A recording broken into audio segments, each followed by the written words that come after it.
Hello, Aries. How are you? Today is October 5th, 2025. I'm here to do your reading for this week. I actually had done almost an entire reading, and my phone at the very end was like, your phone's out of memory, and just deleted the video. So I'm actually using my work phone now. So let's start again. This week we have an Aries full moon at 14 degrees, and it is the culmination of all the change that happened over this past eclipse season. Now, Mercury also moves into Scorpio on Tuesday, I believe, and makes a square to Pluto, who rules Scorpio, who is in Aquarius, ruled by Uranus in Gemini. So there may be a little bit of confusion, or Mercury, wants to do something that Pluto's not ready to commit to. So there may be, you may still have some lack of clarity on the next step, or feel like you can't,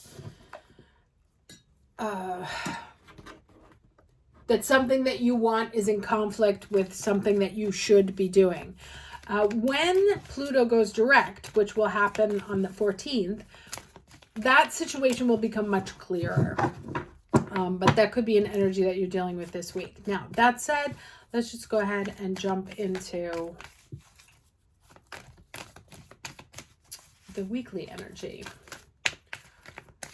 What is, and now I have to forget everything that I just read. All right, what is the overall energy for the Aries watching this video? Okay, yeah. So the last one was about releasing, right? Finding, letting go of the past. And this one is about taking risks. So kind of like, this kind of gives me Fool card energy. Maybe taking a leap, doing something that you've wanted to, but that you've been holding back on. Maybe an opportunity presents itself to move, to fly to new levels. Does it look like a little smudgy, this camera? Hold on.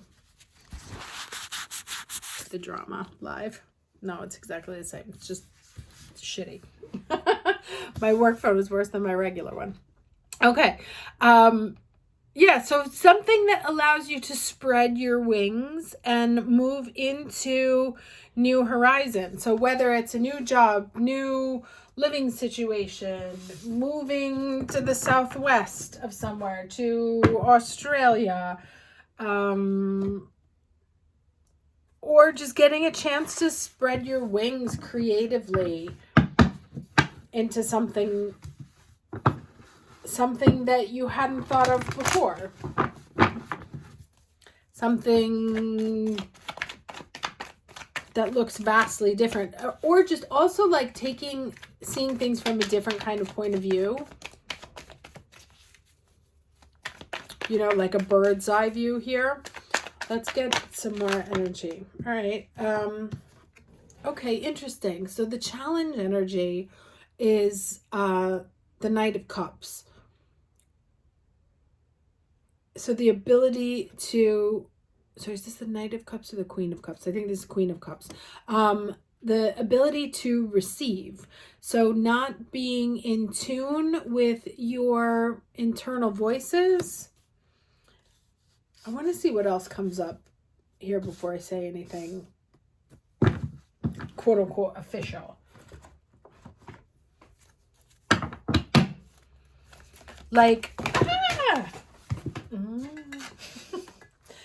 So what I was going to say is this could be that Mercury square Pluto happening, right? Where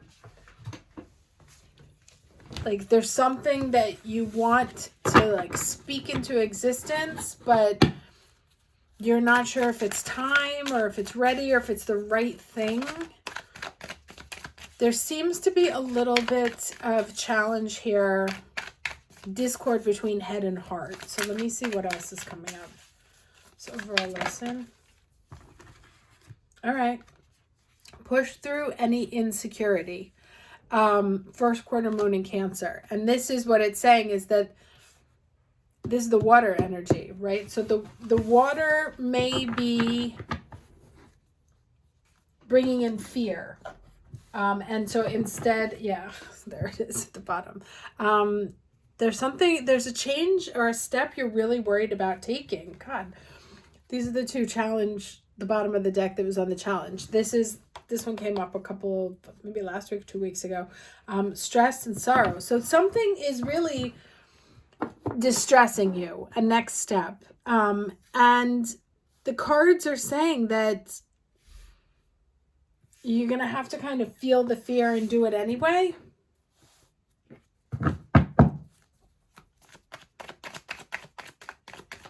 It's like, you know what needs to be done. You're not necessarily open to doing it.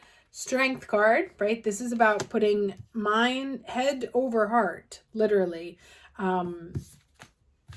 Dominating, rationality dominating emotionality. Or getting your fear into check. Let's get 2 more cards. So it's really about not being afraid.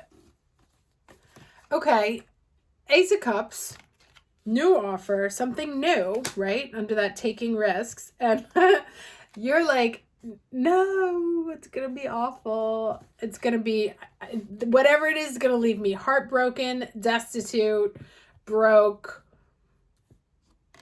I'm getting that, Pinterest thing, but what if I fall? Or like, what if I fail? And it's like, oh, well, what if you fly? And then the Judgment card here. So we have 2 major arcanas flanking this part of the reading, where, and remember, didn't I say, I can't remember if it was in the last, the earlier recording that I did of this, about not listening to the call or not getting the call.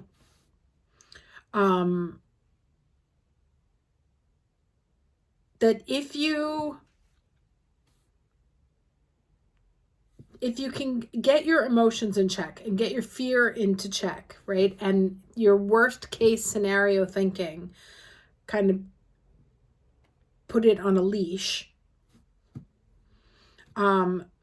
Something new is coming in to make you, like, there's a call happening here. Could be something that you thought was an opportunity past. Could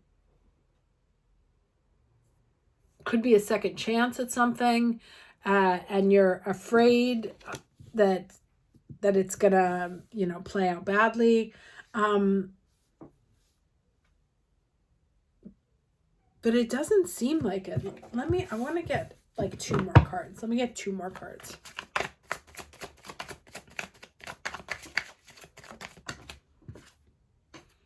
Okay. World. So something coming to a close, a whole new chapter starting, and offers coming in, right? So communications about endings, about things being wrapped up, endings and new beginnings, right? Because you have both here. I have to cover her up if I'm going to put that on. So yeah, getting the call, so wrapping something up and starting something new. And it's scary, of course, but it has a lot of potential. And this is, as this is saying, is push through any insecurity, right? A feeling of not deserving what's coming in. A concern that it's not enough also could be this Ace of Cups and the 5 of Pentacles here. Like maybe you were like, oh, I thought it would be at least 6 cups, and remembering that things have to start somewhere. But we have these 2 8s showing up here as abundance. And the card that came right after the Judgment was the World, right? So things following a very natural order.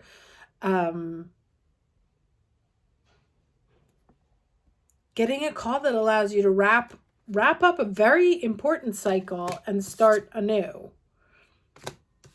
So that's exciting. Let's go ahead and get some wisdom here. Okay, we have good cards are just jumping out today. Goodwill, Goddess Gaia, and Ocean Jasper, a 45.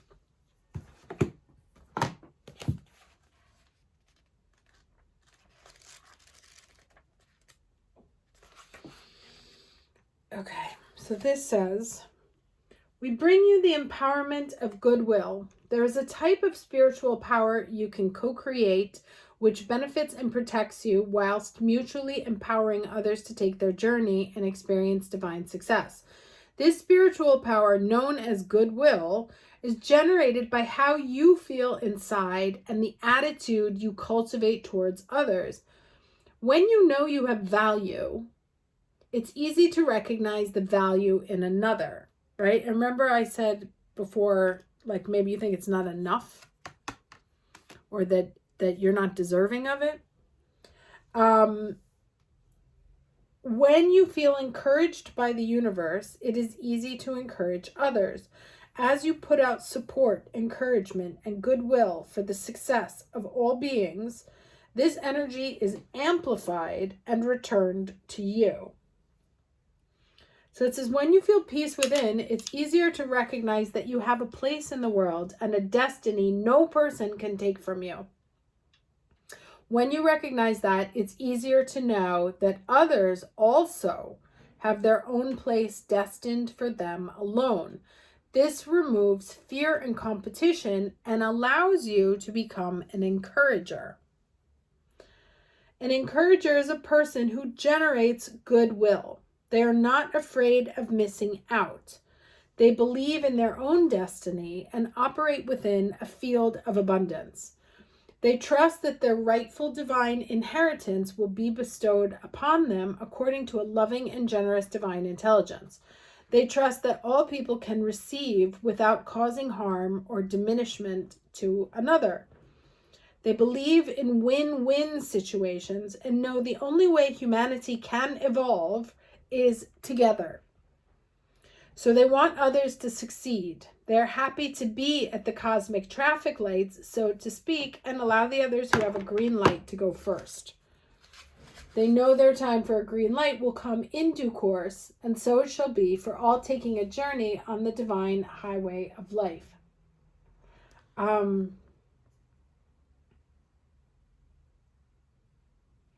Okay, this is interesting. He says there is a further benefit to goodwill. For those who consciously cultivate it, it becomes a protective field against ill-wishing, which is the opposite of goodwill. Ill-wishing and curses are fear-based energies which are either repelled by goodwill or absorbed and transformed by it. You don't have to interact or react with those energies or even pay them much attention at all, if any. You just need to focus on how good you feel within yourself when you want everybody to win at their spiritual game of life. You'll get encouragement back when you need it. And of course, as you say to the universe, I want everyone to win, the universe says to you, I want you to win. Now, that's an interesting twist also on this 5 of Pentacles, right? Because it's not just you operating out of a fear-based energy, right? Or concerned that an offer may make you destitute. There's also an opportunity to feel enriched and heartful, if you will, by taking care of those who are less fortunate in positions, in positions of this, that extending assistance will actually help, the greater good come to end a very unfortunate cycle. So All right, interesting. Lots of messages in here. Very much about staying in a strong space, taking risks, being open to taking risks that are beneficial to all, right? That there is a consideration of the consequences of one's actions. Obviously, we can't see down the line, but staying in a space of wanting good for others and good for you. Okay. Hope this was helpful. I will see you at the next reading, and have a lovely week. Take care.